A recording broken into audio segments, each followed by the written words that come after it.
歡迎大家又嚟到以後陽光輝仔 Love Hong Kong 睇電視撈飯節目時間。早安、午安、晚安、全日安，大家好啊！喂，記得分享俾你嘅朋友，直接 send 條 link 俾佢，就算電話冇電都可以同佢講訂閱以後陽光惠民王。多謝大家先。好啦，我哋今日嚟講下，相信大家咧都有睇到中年好聲音嘅直播決賽啦。咁我都會同大家分享一啲我嘅個人感覺嘅。咁中年好聲音唔係一個純歌唱技巧比賽，所以根本上唔存在所謂做馬嘅情況噶。事實上，中年好聲音係一個綜藝節目，而最好睇嘅其實並唔係名次嘅爭鬥，反而係咁多位參賽者去到中年啦，都唔需要喺背後做啲小動作啊咁樣。睇得出佢哋個個都好似一個大家庭咁樣，互相幫助、互相鼓勵，非常之融洽，亦都睇得出佢哋咧真係堅 friend 嗰一批嚟嘅。咁我之前嘅預判啦，大致上咧，嗰7強裏邊咧係第3、4位咧調轉咗啦。咁當然啦，入到最後3強裏邊就梗係參賽者臨場發揮先決定性啦。如果我真係能夠預知未來嘅話，我就早早去買股票發咗達啦。好啦，唔講笑啦，先分享下對7首必殺歌嘅一啲睇法先。好啦，第一位出場嘅就係詹士丁丁唱《海闊天空》。今次咧佢唔係唱張學友嘅廣東歌咧，咬字啊比較差咗啦。但係因為之前咧不斷被吹捧啦，佢唱到廣東歌啦，所以咧令人覺得同期望有落差，加上咧佢就將佢識嘅 beatbox rap 加咗落去炒埋一碟咁樣，反而將主菜原本咁好聽、咁經典、咁有標誌性嘅香港搖滾金曲搞到不倫不類啦。咁同樂迷咧聽咗咁多年嗰個情懷有好大嘅分別啊！咁呢一場嘅失敗咧，其實咧係表面學唱廣東話，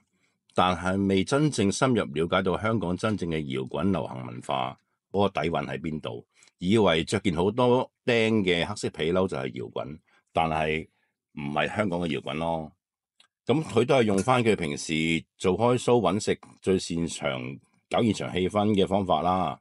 咁諗住咁樣可以過關嘅。咁但係咧，偏偏今次嘅現場音響咁貴啦，咁失真度咧就唔高嘅，咁所以咪露出馬腳，輸咗咯。好，第2位趙俊成出場，咁唱係張國榮嘅我嘅，咁簡單呢隻歌其實都係大聲疾呼啦，唱俾冇得佢嘅人知道啦，打擊唔到我嘅，我係有咁嘅能力、咁嘅實力去勇敢面對。同時呢隻歌裏邊亦都將呢啲情感抒發晒出嚟啦。咁比賽之後咧，都張智霖都講噶啦，咁其實一路睇好佢嘅，就會有一個好光明嘅將來啦咁樣。咁我哋都睇下之後佢嘅發展會係點樣啦。咁第3位陳子瑩，咁揀嚟係小天使嘅，咁容祖兒嘅歌曲啦。咁利用咗母親節嘅氣氛，就揀唱呢隻歌，諗住可以加分嘅，咁但係冇用啦。雖然佢今次咧扮靚妹嘅聲係用少咗嘅。咁但係正正因為咁咧，佢就轉移咗去賣弄技巧啦。咁喺唱讚頌母親嘅歌嘅時候咧，用得太多喺故意尾音啦、收尾嘅時候咧，加大咗唞氣聲嚟營造咗一啲感情嘅技巧，變咗唱出嚟咧好慘好凄涼咁啊，好似被分手咁嘅感覺，咁格格不入啦。咁好唔純粹啦個感覺，唱出嚟真係唔好聽咯。第4位出場嘅劉洋啦，輸了你贏了世界又如何，一客李林嘅歌嚟嘅。咁策略非常之成功啊，目標清晰，就係朝住要入去3甲，將自己最強最強最勁嘅歌衝頭做必殺歌，爭取到入去3甲之後再唱自己唔熟嘅歌，咁最起碼點都有第3名，真係擺得好靚，好似我講到係玩13張咁樣啊。總之就排盡策略成功啦。咁而佢唱呢隻歌嘅時候咧，尤其是需要你嗰個理字發音嗰度，真係好響亮、好靚、好好聽，hit 到晒，冇得頂。再加上啦，今次個場嘅音響啦，幫到重炮手嘅優勢啊，嗰個震撼感啦係非常非常之出嘅。咁啊，評判喺現場俾分咧，比之前喺錄影廠咧係更加高嘅，咁啊屬於正常嘅。咁啊，第五位張雨晨啦，咁啊 One Moment in Time嘅，咁咧佢其實係唱得幾好嘅，喺呢一個 round 裏邊嚟講。咁但係咧，可能係現場音響啦，未煲得夠靚啊，咁啊同佢平時可能唱開嘅場館嘅音響係用咗好長時間啦，咁樣咁啲聲係靚啲咁樣。咁啊，或者佢未適應到嘅關係啦，咁啊唱到高音嘅時候，一轉入低音 Give Me 嗰度咧，有少少走啦，sharp 咗啲，咁其他位都正常發揮 OK 嘅。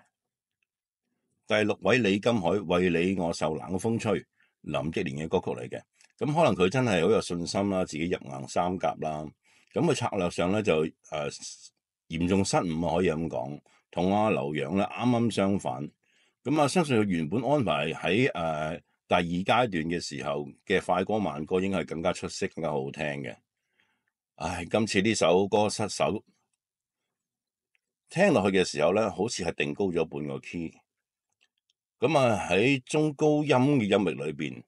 好似唱得咧比平時辛苦好多咁樣，就唔係佢平時唱得最好聽、最動人嘅中低音域度唱。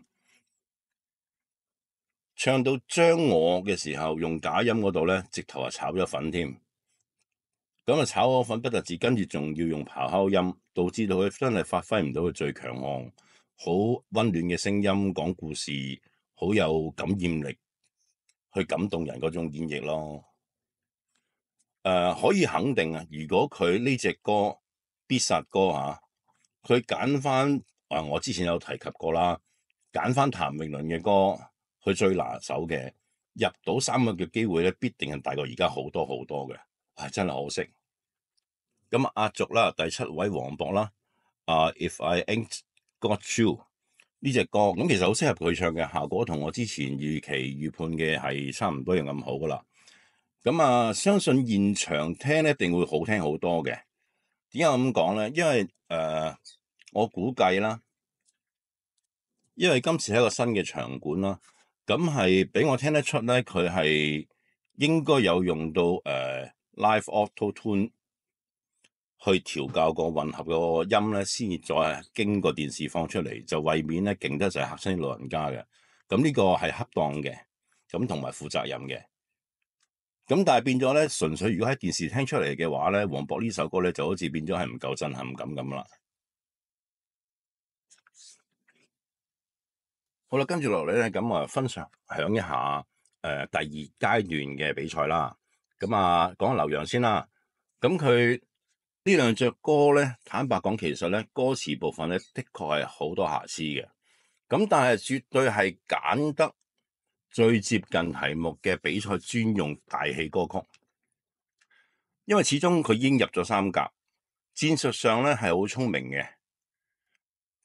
今晚嘅劉洋咧，俾我覺得咧佢唔係胖虎，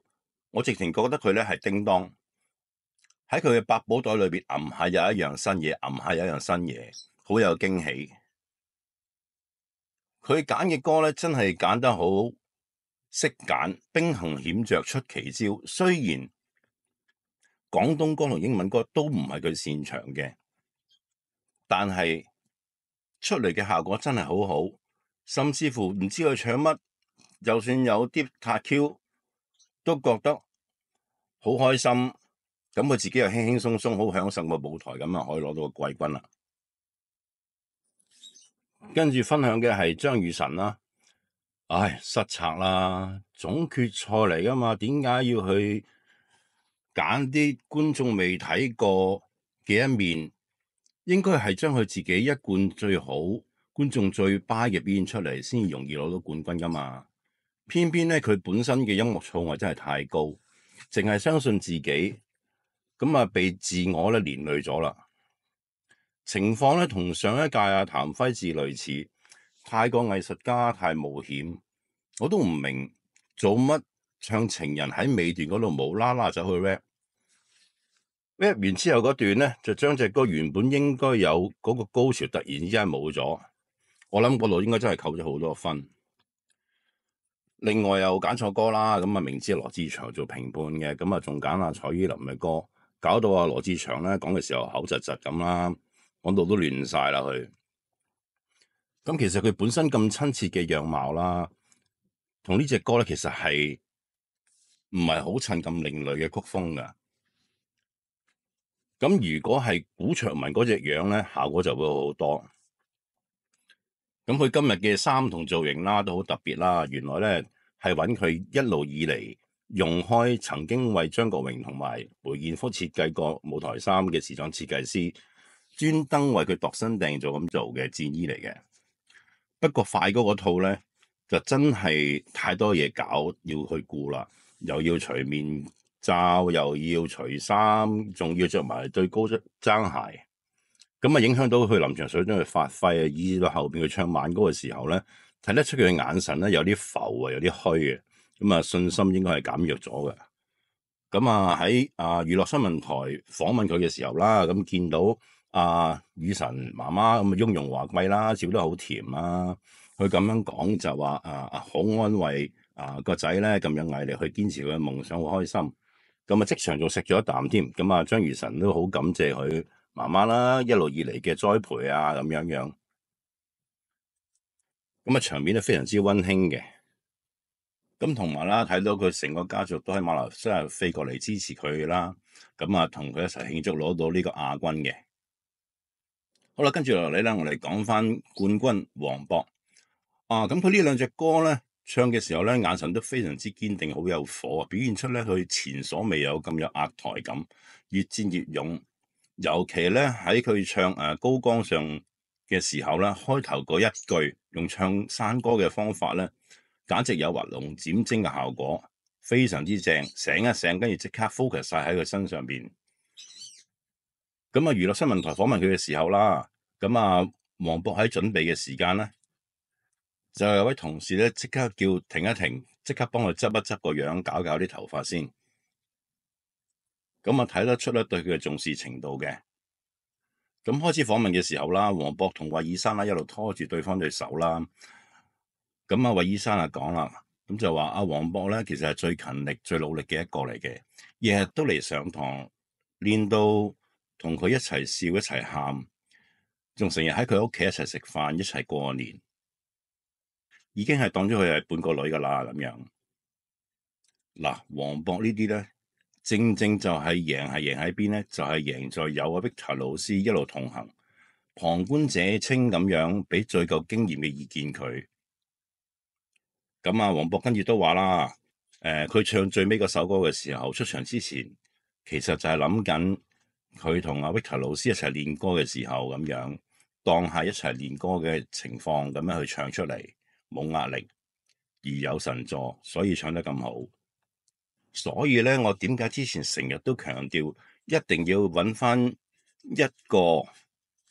歌唱老師係有幾十年教唱歌經驗嘅，教佢唱歌先至可以嚟參加中年好聲音，除非唔想入20強啦。咁呢個係非常非常之重要噶。黃渤咧就四圍望啦。咁啊係咁問咯，我老公咧，咁樣睇得出佢咧好緊張佢老公，而佢老公阿峰哥咧，雖然其貌不揚啊，但係喺宣布攞冠軍嗰刻咧，直頭開心到跪咗喺地下度噶。佢係為咗黃渤要養聲啦，連自己最中意食嘅燒烤啦，咁啊都陪黃渤一齊成足9個月都冇食過咁樣嘅，去支持阿黃渤啦。咁而喺訪問嘅時候，阿峰哥亦都非常之識做啦，識講嘢啦，將呢個榮耀歸於大台啦。咁幫佢老婆鋪一條更好嘅路啦，更靚啦。咁呢啲細節位裏邊睇到佢哋兩公婆嗰份愛咧，其實真係非常之着緊對方啦，做所有嘢都係為對方着想啊咁樣。咁呢個正正就係大台或者係喺大灣區觀眾心目中最核心嘅嘢，尤其是而家香港經濟環境唔好，越嚟越多人失業啊，揾唔到食嘅時候，能夠感受到屋企人有老有嫩，互相照顧支持嗰份愛，所以咧大台先至仲有咁多人睇。另外亦都留意到啦，黃渤同張雨晨都一樣啊，係得到呢、最受觀眾歡迎、投票最高分嘅。所以咧，黃渤並唔係冇觀眾緣㗎。嗱，大台嘅3A 級製作咧，真係資源豐富、非同凡響嘅，亦都即時宣佈咗啦，隆重其事啦，6月咧就會推出《中年好聲音》冠軍嘅第一首單曲啦。而第二日咧就會接受《中年好聲音4》嘅報名嘅。咁我跟住嚟都有啲建議啦，例如下一屆《中年好聲音》開始咧，決賽可以咧就唔好好似今次咁樣趕住收工咁啦，即係令到感覺咧好似好唔夠喉咁樣。咁而分數咧，唔好淨係出2個啦，去到公佈7強累積分數嘅時候先打得出嚟咁樣，因為咧會俾人會有機會咧話係做馬咁樣嘅。咁下次要改啦，咁一唱完就即刻俾分啦，咁出晒7個分數，咁之後先去減去最高同最低嘅分數先至計數啦。如果要製造神秘感嘅話，可以等到去最後去到慢歌唔公佈分數住之後，先一次過公佈，咁仲緊張，個氣氛咪仲好咯。咁而評判評語嗰度啦，淨係得2位講，咁實在太少啦。最起碼都要俾3位評判講，咁有2位咧係常駐評判嘅，咁俾佢哋講下先啱噶嘛。因為其實評判嘅評語咧，都係中年好聲音裏邊其實最好睇嘅環節嚟嘅，亦都係最有娛樂性啦。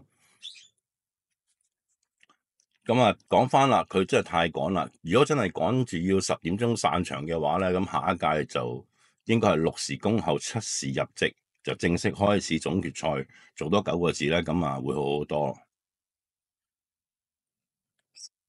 咁另外啦，第2輪快慢歌嘅安排咧，就應該調翻轉嘅，先唱慢歌之後再唱快歌，咁樣咧參賽者就唔需要咧係流力啦。咁喺唱快歌嘅時候，流力就變咗要唱慢歌啊嘛。咁但係如果調翻轉嘅時候咧，就可以一氣呵成唱完慢歌先，跟住再唱翻快歌，咁可以係爆到最盡啦，亦都將全場嘅氣氛推到最高，之後直接公佈分數，得出冠亞季軍，咁效果咪仲更加好咯。另外啦，往後嘅綜藝唱歌比賽節目啦，咁可能係12強之後咧，到最後一位參賽者表演完咧，就請現場觀眾離開啦。咁之後先再錄製淘汰嘅環節，咁一定可以避免咗一啲激進嘅 fans 或者係唔滿意賽果啊，走去透露風聲啊，咁令到個收視有影響咁樣咯。咁補充一下啦，紋身嗰度啊，咁我梗係有做功課啦。丁丁係喺酒吧的時高裏邊嘅層次表演係有表演開嘅，咁梗係冇問題啦。我意思係上央視聲生不息呢啲咁高層次嘅節目，就可能要喺後期抹走啲紋身啦。又或者如果紋身嘅範圍太大太明顯，扮到成身都係嘅，就要用好多資源啦，同埋功夫去抹。咁既然係咁，有啲可能就直接就唔請呢位嘉賓上去咯。咁當然啦，好低調，譬如衫褲遮到嘅、覆蓋到嘅就冇問題啦。例如《慶餘年》裏邊男主角嗰兩公婆，2位都係演員嚟嘅，咁佢哋紋咗喺腳眼一條好幼、好低調嘅一行英文紋身。愛的紋身嚟嘅，但係就算上大型嘅電視台節目咧，都冇問題噶。想講翻啦，由始至終咧，我都係以事論事，每一件事喺唔同嘅時候、唔同嘅情況都有唔同嘅睇法。我係對事，唔係對立場，唔會俾人區分，淨係可以企響一邊。多謝每一位有留言嘅朋友，多謝。我響呢度都講咗半年咁耐啦，真係萬分之感謝大家每一位一直以嚟嘅支持。大家對我輝仔嘅支持，我係會記喺心裏邊嘅。同大家傾到呢度啦，有緣再見。